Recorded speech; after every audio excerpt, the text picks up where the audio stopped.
하나님께서 여러분을 여기까지 인도하셨습니다. 여러분 믿으십니까? 이 믿음의 고백이 바로 예배입니다. 오늘은 추수감사주일로 우리가 하나님께 예배드리고 있습니다. 마치 농부가 한 해 동안 열심히 씨를 뿌리고 가꾸고 밭을 갈고 그렇게 경작을 해서 마지막에 결실을 거두어 들을 때 큰 감사의 찬양과 고백, 기쁨을 고백하는 것처럼 지난 한 해 동안 하나님께서 부어주신 은혜를 또 붙들어주신 은혜를 깊이 감사드리는 예배입니다. 우리 안에 하나님을 향한 큰 감사와 기쁨이 회복되고 넘쳐날 수 있기를 축복합니다. 히브리서 11장 6절을 보면 믿음이 없이는 하나님을 기쁘시게 할 수 없다라고 말씀하십니다. 그 말은 믿음이 없는 사람은 앉아서 예배에 참석할 수는 있지만 예배 드릴 수는 없다는 겁니다. 예배는 세상 사람들이 드릴 수 있는 게 아닙니다. 믿음을 가지고 있는 하나님을 경외하는 자들이 드릴 수 있는 반응이 예배입니다. 세상 사람들이 처음에는 우리가 전도에서 교회 나와서 예배에 참석을 하지만은 온전한 예배가 드려지지 못해요. 그러나 그들이 하나님을 만났을 때에 비로소 온전한 예배, 믿음의 예배를 드릴 수 있는 것입니다. 또 하나님이 기뻐하시는 예배에 대해서 성경은 이렇게 말씀하시죠. 시편 50편 23절을 보면 감사로 제사 드리는 자가 하나님을 영화롭게 한다. 감사로 제사 드리는 자가 하나님을 영화롭게 한다. 그렇게 고백했어요. 영화롭게 한다라는 것은요, 반짝반짝반짝 빛이 나게 만들고 존귀하게 가치 있어 보이도록 만든다는 뜻입니다. 하나님을 영화롭게 만든다는 것은 하나님을 존귀하게 높여드리고 하나님을 빛나게 만든다는 거예요. 언제 하나님의 빛이 납니까? 언제 하나님의 이름이 높임을 받고 존귀히 여김을 받으십니까? 우리가 하나님을 향해서 감사를 고백할 때에, 감사의 찬양을 드릴 때, 감사의 내 영혼, 내 영혼아 거룩하신 주의 이름, 우리가 아까 찬양 불렀던 것처럼 하나님의 이름을 향해서 감사합니다, 하나님을 송축합니다 라고 고백할 때 하나님의 이름이 반짝반짝 빛이 난다는 겁니다. 여러분, 송축한다라는 단어는 히브리어로 바라크라는 단어입니다. 조금 어려워요. 바라크라는 단어인데 이 단어의 뜻은요, 칭찬한다라는 뜻입니다. 칭찬한다는 뜻. 어떻게 인간이 창조주이신 하나님을 칭찬할까요? 참 건방져 보일 수도 있는데 그런 의미가 아닙니다. 우리가 축구를 할 때에 보면은 우리나라 국가대표 선수들이 막 지고 있다가 갑자기 역전골을 넣고 결승골을 넣을 때 온 백성들이 일어나서 환호를 하며 박수를 치면서 최고라고 얘기를 하죠. 이게 송축한다라는 의미입니다. 우리가 하나님을 송축한다라는, 하나님 높임 받으세요 이런 의미가 아니라 하나님 위대하십니다. 나에게 지금까지 하셨던 일들을 보니까 너무너무 굉장합니다. 하나님 칭찬합니다. 하나님 자랑합니다. 하나님의 이름이 반짝반짝 빛이 나길 바랍니다. 이게 송축한다는 뜻이에요. 여러분, 언제 이런 일들이 일어난다고요? 하나님을 향해 우리의 감사가 온전히 고백되어질 때 하나님의 이름이 빛이 나는 거예요. 눈이 부시도록. 그것이 바로 예배입니다. 우리의 예배가 하나님을 영화롭게 만드는 감사의 예배가 될 수 있기를 축복합니다. 세상 사람들은 모르지만 하나님을 아는 우리는 하나님께 감사할 것이 얼마나 많습니까? 아까 우리 강병환 집사님 기도하시면서 그 한 단어가 다 와닿았어요. 세상에서 우리보다 행복한 사람이 있으면 한번 나와보라 하십시오. 이야, 이 표현 너무 멋진 것 같아요. 고백할 수 있어야 돼요. 하나님 때문에 우리보다 행복한 사람, 세상 사람들 모르지. 이렇게 우리보다 행복한 사람이 있으면 한번 나와보라 해. 이렇게 고백하는 거예요. 이게 감사의 고백 아닙니까? 우리가 찬양으로 고백합니다. 하늘을 두루마리 삼고 바다를 먹물 삼아도 그 크신 하나님의 사랑 다 기록할 수 없겠네. 우리가 은혜를 고백하고 또 우리 은혜를 경험한 사람들이 모두가 드리는 공통된 고백 아닙니까? 얼마나 그 받은 은혜가 큰지 감사한지 다 고백할 수 없는 거예요. 그 크신 감사, 그 많은 감사들, 그 놀라운 감사들, 그럼에도 불구하고 아직까지 내 눈이 어두워 발견하지 못한 그 많은 감사들까지도 얼마나 많습니까? 그 감사를 하나님께 드리는 우리 예배자가 될 수 있길 바랍니다. 오늘 특별히 한 해를 돌아보며 큰 감사를 돌리는 예배가 되길 바랍니다. 늘 감사해 왔지만 특별히 하나님 지난 한 해를 돌아보며 크게 기뻐합니다. 크게 감사합니다. 주님 영화롭게 우리의 예배를 받아주옵소서. 고백할 수 있길 바랍니다. 성경을 보면 땡스기빙 데이라는 용어가 나오지 않습니다. 대신 추수감사절의 기원이 되는 절기가 구약 신명기 16장에 나옵니다. 장막절, 또 초막절, 그리고 수장절이라는 세 가지 단어로 나오는데 똑같은 날입니다. 지난날 이스라엘 백성이 출애굽해서 40년 동안 광야에서 텐트 생활, 장막 생활을 하죠. 그래서 그 일을 기억하기 위해 하나님의 은혜를 기억하기 위해 장막절이라고 부르기도 하고요. 일주일 동안 그 텐트 생활을 재현해서 가족 단위로 들어가서 감사를 나누고 그렇게 지낸다고 해서 초막절이라고 부르기도 하고, 또 그날 추수를 마치고 거두어들인 곡식을 창고에 저장한다 해서 수장절이라고 부르는데 다 똑같은 날이에요. 이게 바로 추수감사절의 첫 출발이 되는 날입니다. 추수감사절의 또 하나의 배경은 신앙의 자유를 찾아서 이 메이플라워 호를 타고 넘어왔던, 미국으로 왔던, 영국에서 미국으로 왔던 청교도인들이 드렸던 감사의 예배지요. 우리가 미국 살다 보니까 정말로 미국은 추수감사절을 특별히 크고 또 소중한 날로 우리가 지키지 않습니까? 첫 해 청교도인들이 미국 땅에 도착했을 때에 한 절반가량이 추위와 굶주림으로 죽어버렸습니다. 그런데 하나님께서 고통 가운데서도 그들을 지켜주시죠. 인디언들을 그들에게 보내셔가지고 옥수수로 첫 농사를 지을 수 있도록 도움을 받게 합니다. 그리고 시간이 흘러서 추수를 마친 후에 이 성경에 나오는 수장절, 초막절의 유래대로 하나님께 감사의 예배, 추수감사의 예배를 드립니다.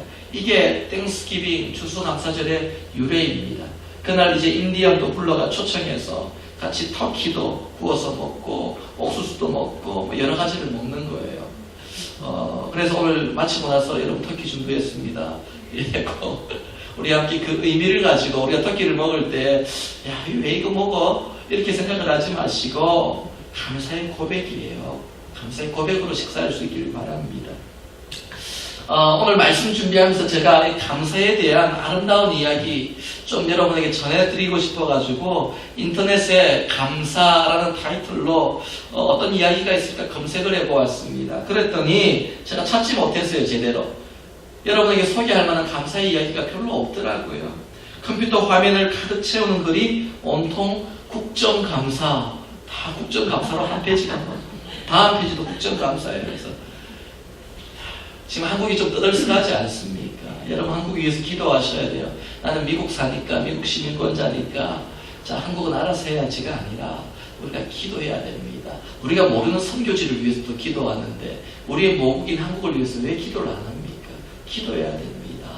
비판하는 것이 아니라 우리는 기도해야 돼요.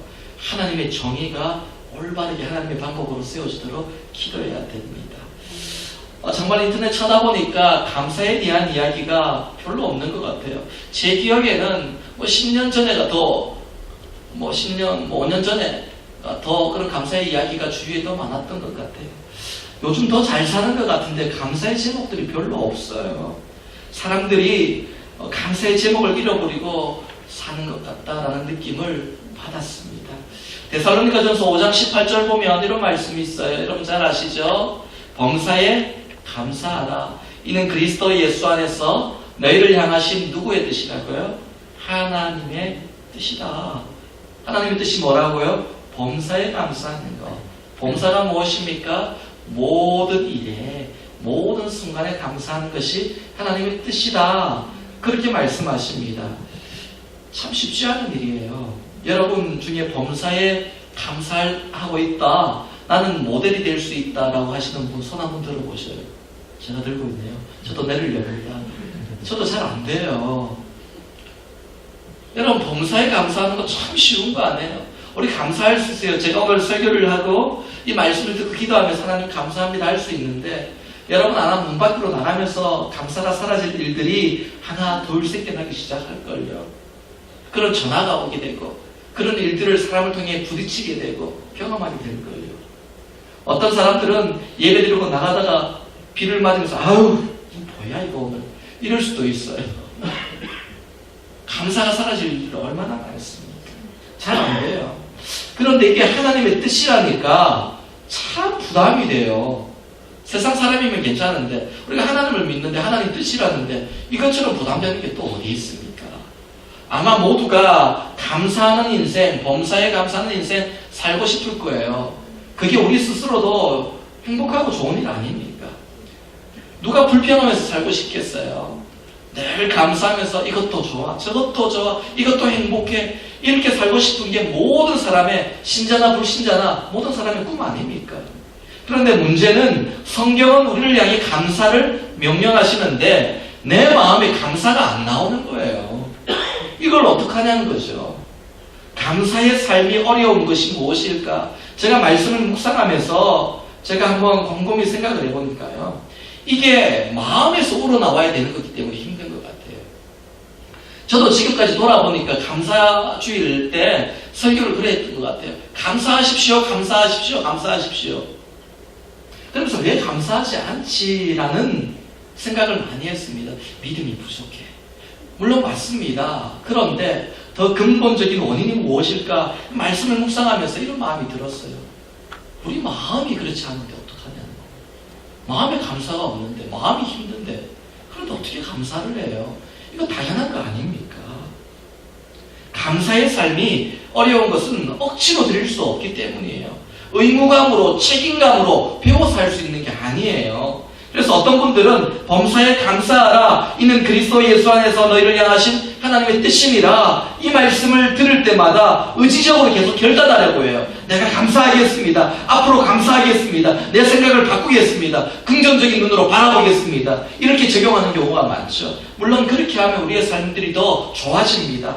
하지만 그렇게 감사를 고백하는 것이 진짜 하나님을 향한 감사할까요? 마음으로 우러나오는 진짜 리얼 감사할까요? 그게? 저는 아니라고 생각합니다. 하나님께서 우리에게 원하시는 감사는 우리 마음에서 우러나오는 감사예요. 자연스럽게 나오는 감사예요. 내가 의지적으로 만들어내는 거 아니에요. 그렇다면 이 감사를 어떻게 해야 될까요? 여러분, 이 감사를 위해서 우리가 해야 될 것은요, 두 가지가 있습니다. 어떻게 해야 우리의 마음이 채워지고 감사가 나올까요? 첫 번째로 우리 마음의 만족을 느껴야 돼요. 그게 뭐냐면은 하나님을 통한 만족이에요. 우리 마음이 하나님을 통해 만족해야 돼요. 안 그러면 감사가 안 나와요. 이거 믿음으로 선포한다고요? 100번 해보세요. 금방 꺾여요. 근데 우리 마음에 그분으로 인해서 만족감이 있을 때 감사하지 말래도 감사한 거예요. 이거는요. 여러분, 제가 이 본문을 보면서 이게 뭐가 가장 중요할까? 라는 제목을 가지고 많이 고민하고 또 말씀을 들었습니다. 이런 마음이 들더라고요. 여러분 마음에 만족이 있어야 된다는 거예요. 내 마음에 먼저 감사가 있어야 된다. 많은 분들이 감사의 제목을 내 중심이 아니라 환경과 주위 상황을 통해 찾으려고 합니다. 여러분 한번 잘 보세요. 그러니까 내 마음대로 감사가 안 되는 거예요. 환경이 어렵고 또 내 주위에 어려운 문제가 생기면 내 마음대로 감사가 안 되죠. 내가 환경을 다 컨트롤 못해요. 내가 내 상황들을 다 조절 못해요. 내 주위 사람들을 다 움직일 수 없어요. 내 마음대로. 그러니까 만족을 못하는 거예요. 감사를 못하는 거예요. 감사드리려면 누군가의 상황이 중요하고 어떤 일의 상황이 중요하다고 느끼는 거죠. 기도 제목을 제가 여러분에게 한 번씩 이렇게 1년에 몇 차례 주십시오라고 받다 보면 그 기도 제목 용지를 보다 보면요, 답답한 게 있는데 이거예요. 자신의 기도 제목은 안 적어. 다 다른 사람들 기도 제목이에요. 가족들 기도 제목이에요. 자기 기도 제목은 별로 없어요. 근데 여러분, 제가 분석을 딱 해보니까요. 근데 청년들은 자기들 기도 제목이 많이 내요. 기도 제목을 적으면 자기 기도 제목이 3분의 2 이상이에요. 그런데 나이가 들고 결혼하시고 점점 나이가 들어가고 자녀를 키우시는 분들은 기도 제목 내시라면 3분의 2가 다른 사람 기도 제목이에요. 어떤 사람은 전체가 다 다른 사람 기도 제목이에요. 여러분 그렇지 않습니까? 젊은 사람들은요, 공부를 위해, 진로를 위해, 신앙을 위해, 결혼을 위해 인간관계 문제를 가지고 기도 제목을 냈습니다. 그리고 나서 기도하는 거예요. 그리고 이루어지면 하나님 감사합니다 고백을 하고요. 좀 연세가 있으신 분들은 자녀 문제, 특별히 뭐 아내 문제, 남편 문제, 사업 문제, 가정 문제 이런 것들로 기도 제목을 내어놓고 이것이 잘 풀리면 감사합니다 고백하더라는 거예요. 여러분, 하나님을 향한 감사와 이 고백은요, 환경과 상황, 미안하지만 좀 이기적으로 먼저 주위 사람들이 아니라 내 안에 먼저 감사가 있어야 돼요. 그래야 환경이 넘어지지 않는 겁니다.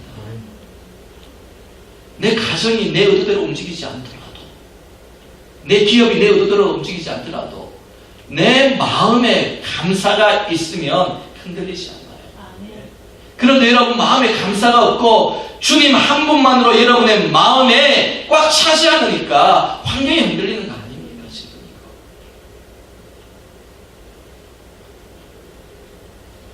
여러분, 그러려면 하나님께서 세상 어떤 것보다 여러분에게 가장 귀한 존재가 되어야 됩니다. 가장 귀한 분이 하나님이 되어야 되는 거예요. 그래야 그분으로 인해서 만족할 수 있는 겁니다. 여러분, 주님 한 분만으로 만족하십니까? 예, 좀 아쉽죠. 주님 만족하지만 그래도 돈도 좀 있어야 되고 주님 한 분으로 만족하시면 그래도 내가 또 사람들한테 좀 위상도 좀 있어야 되고 안 되죠. 힘들어요. 근데 여러분 훈련 받으셔요. 그리고 하나님을 느끼세요. 가장 중요한, 하나님은 배우는 거 아니에요. 아는 거 아니에요. 만나는 거예요. 느끼는 거예요. 그분은 인격적인 존재입니다. 그분은 살아계신 분이에요. 그분을 배우는 게 아니고 그분을 느끼는 거예요. 그분을 만나야 되는 거예요. 그때 그분이 내 마음에 꽉 자리 잡을 때 만족감이 있는 것입니다. 감사하겠다는 생각의 전환, 그게 아니라 그 이전에 주님을 만나야 돼요. 주님이 가득 차 있어야 돼요. 주님이 내 삶 구석구석 빠짐없이 다스려야 돼요. 주님의 다스림, in control, 주님의 다스림 안에, 통치 안에 우리가 머물러야 되는 겁니다. 주님이 주시는 그 구원 얼마나 놀랍습니까? 그 은혜, 아침마다 주시는 그 새로운 은혜 얼마나 놀랍습니까? 우리가 10편 17편 목요일날 묵상하면서 17편 15절 말씀 보았지요. 다윗이 어떻게 고백합니까? 아침에 깰 때마다 주님 닮아있는 내 모습 보고 나는 만족합니다. 그게 얼마나 기쁜지요. 아침에 일어나서 그 긴 고난의 터널을 끝나고 지나고 그 마지막 순간에 서서 내가 깨었을 때에 하나님 닮아있는 내 모습 보면서 너무너무 기뻐요. 만족해요. 다윗의 고백이었지 않습니까? 이게 바로 우리의 심령을 채우는 만족이에요. 여러분, 주님 한 분만으로 만족하십니까? 네. 제가 아마 두 번, 세 번 계속 물으면 소리가 줄어드실 거예요. 누구나 그렇습니다. 다른 것들이 생각나기 시작해요. 그래서 우리는 주님을 더욱 사랑해야 됩니다. 주님 사랑해야 만족이 있는 거예요. 하박국 선지자의 고백, 하박국 3장을 보면 참 위대한 고백을 하지 않습니까? 무화과 나무 잎이 없고 포도 열매가 없고 감람나무 열매 없고 우리의 향대가 없고 외양간 송아지 없어도 난 여호와로 인하여 즐거워하리라. 그 앞구절부터 보면은 그의 고백을 정리하면 이래요. 하나님, 나는 건강에 문제가 있습니다. 하나님, 내 마음에 심리적인 문제가 있습니다. 하나님, 내 환경에 문제가 있습니다. 물질이 부족한 문제가 있습니다. 이 고백을 계속 드려요. 그리고 마지막에 반전이 일어나는데 그러나 나는 여호와로 인하여 즐거워하겠습니다. 주님만으로 만족합니다. 이 고백을 드리는 거예요. 왜 그렇습니까? 하나님이 하박국의 마음을 꽉 채워주셨기 때문입니다. 이게 만족이에요. 다윗은 어떻습니까? 시편 23편에 보면 여호와는 나의 목자시니 내게 부족함이 없으리로다. 나는 만족합니다 라고 고백합니다. 지난 토요일에도 우리가 말씀 나누었지만은 여러분 정말로 다윗이 부족함 없는 인생이었습니까? 아니에요. 늘 쫓기는 인생이었고 목숨이 간당간당한 위기의 인생이었고 정말로 거지같이 없을 때도 있었고 궁핍할 때도 있었고 집이 없어서 또 피할 곳이 없어서 동굴에 숨어 지낼 때도 있었고 부족함이 너무너무 많은 인생이에요. 그럼에도 불구하고 내게 부족함이 없으리로다. 무슨 말입니까? 여호와는 나의 목자시니 하나님 한 분이면 됩니다. 그냥 하나님 한 분이면 돼요. 나는 만족해요. 이 고백 아닙니까? 여러분 하나님으로 인해 여러분의 가슴이 뜨거워지기를 바랍니다. 여러분의 마음이 가득 차기를 바랍니다. 외로운 마음, 섭섭한 마음, 부족하고 안타까운 마음, 아픈 마음, 어느 마음의 빈 구석구석도 오직 하나님 한 분만으로 인해서 꽉 차는, 그러므로 하나님 내가 감사합니다 고백하는 은혜가 있기를 축복합니다. 마지막 두 번째로, 그렇다면 또 우리는 어떻게 감사를 해야 될까요? 우리가 이렇게 하나님을 느끼고 우리가 정말로 마음에 우러나는 감사를 드려야 되는데, 그런데 또 우리가 살다 보면 우리 마음대로 되지 않습니다. 내 마음대로 되지 않는 게 내 마음이에요. 그렇지 않습니까? 그렇다면 어떻게 해야 할까요? 그런 순간에는요, 우리는 감사를 배워야 됩니다. 하나님을 느끼고 만족하는 것이 없이 감사를 먼저 배우는 건 아니에요. 가장 먼저는 하나님을 느끼는 거예요. 그리고 그 나머지는 하나님을 배우고 하나님에 대한 감사를 배우는 거예요. 그렇게 해서 우리의 감사가 완성이 되는 것입니다. 구약의 감사를 대표하는 것이 다윗이라면 신약에서 감사의 대명사, 감사에 대한 간증을 대표하는 것이 사람이 바울입니다. 오늘 본문을 보면 바울은 내가 자족하는 것을 배웠다. 일체의 비결, 자족하기를 배웠다라고 고백합니다. 여러분 자족한다는 게 무슨 뜻이냐면 스스로 만족하는 거예요. 스스로 뭔가를 채우는 게 아니고 스스로 만족하는 걸 자족한다는 거예요. 이해되십니까? 여러분 이 자족을 그런데 바울은 배웠다라고 고백합니다. 근데 바울이 배운 자족은 성경 공부 통해서 배운 거 아니에요. 그의 삶, 신앙생활, 믿음의 행보를 통해 배운 삶의 간증이에요. 그가 복음을 증거하면서 어떤 일을 당합니까? 그가 궁핍에 처하기도 하고 비천에 처하기도 하고 풍부에 처하기도 하고 여러 가지 형편들을 당했지만 그 순간마다 하나님께 감사하고 또 감사했더니 그의 마음을 하나님께 포장했더니 그 감사의 노하우를 배우게 하시더라는 겁니다. 이게 지금 바울이 말하는 자족하는 비결을 배웠다라는 뜻입니다. 여러분 무슨 말입니까? 작은 일에 감사해서 더 큰 감사를 발견해가는 법을 배우게 된 거죠. 여러분 감사를 행할 때에 하나님께서 행하시는 축복이 있습니다. 우리도 자녀들을 키우다 보면은 똑같은 두 자녀가 있는데 똑같이 무언가를 선물을 했는데 한 자녀는 와서 감사합니다, 감사합니다, 사랑해요 이렇게 말하고 한 사람은 그냥 땡큐 이러고 돌아가면은요, 그 누가 더 10손가락 깨물어서 안 아픈 손가락 없다고 하지만은 그래도 우리끼리 얘기해주면 조금 덜 아픈 손가락도 있잖아요. 조금 더 다 사랑하지만 더 사랑하는 마음이 가는 사람이 있잖아요. 어떻습니까? 하나님도 마찬가지예요. 우리 모두 다 사랑하셔요. 10손가락 깨물어서 안 아픈 손가락 없으세요.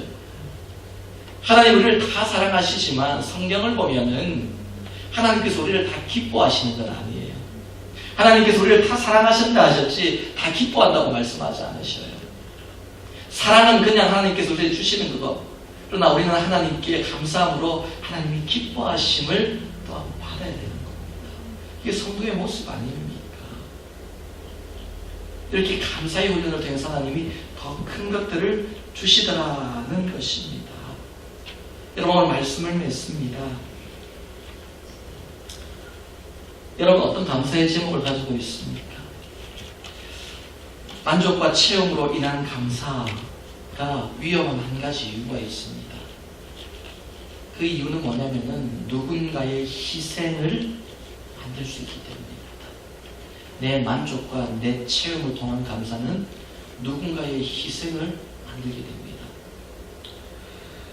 그래서 신명기 16장을 보면은 추수감사 이후에 이웃들과 연약한 자들을 다 불러서 함께 즐거워하라고 말씀하십니다.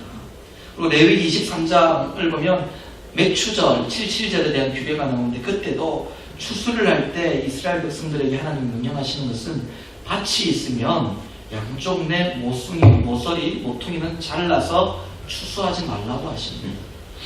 그리고 그는 누구나 연약한 자들, 없는 자들이 와서 그것을 가져가도록 하십니다. 바닥에 떨어진 것들도 줍지 말라고 하십니다. 너에게 준 그 축복들 때문에 다른 상대적으로 연약해진 사람들에게 그들의 몫을 남겨두어라고 말씀하시는 겁니다. 여러분, 이 감사는요, 나눔을 통해서 완성이 됩니다. 이게 아름다워지는 거예요. 추수감사절 주 안에서 우리가 크게 기뻐하지만 또한 함께 기뻐해야 됩니다. 신명기 16장의 말씀처럼 연약한 자들 다 불러서 함께 즐거워할지니라. 이 고백이 있어야 되는 것입니다. 여러분 안에 많은 감사의 제목들, 또 아직까지 발견하지 못한 감사의 제목들이 있을 거예요. 어떻게 해야 된다고요, 여러분? 환경 상황 보지 마세요. 내가 먼저 하나님 한 분으로 인해 만족해야 돼요. 기뻐해야 돼요. 감사해 내 영혼, 내 영혼아. 우리 영혼을 향해서 선포하세요. 나의 영혼아 여호와를 송축할지어다. 나의 영혼아 여호와를 감사할지어다. 믿음으로 선포하고 하나님 내 중심에 와 주옵소서. 내 마음을 다스려 주옵소서. 고백할 수 있길 바랍니다. 그리고 날마다 어려운 상황 속에서도 그 하나님 붙들고 감사를 배워감으로 더 큰 감사. 내년 땡스기빙데이 또 추수감사 주일에는 정말로 믿음의 감사의 간증들을 좀 누가 비키로 나와서 간증했으면 좋겠어요. 그런 놀라운 감사의 간증들이 우리 안에 이루어질 수 있도록 우리 다시 한번 더 큰 감사를 향해 달려나갈 수 있기를 바랍니다. 신명기 16장 보면 하나님께서 그렇게 말씀하셔요. 그렇게 내가 다 달려나가고 감사할 때 너희 소산물 위에 또 너희가 행하는 일 위에 내가 축복하리라 말씀하십니다. 이미 축복받아서 얻은 소산물, 그 소산물 잘 써야 돼요. 다시 하나님 축복해 주셔가지고 우리의 자녀와 또 가정과 또 하나님의 나라를 세우는데 올바르게 사용되어야 되지 않겠습니까? 하나님께서 끝까지 축복해 주신다 말씀하십니다. 하나님께 감사함으로 이 놀라운 축복들 계속해서 멈추지 않고 이어가는 믿음의 백성들 수 있기를 축복합니다.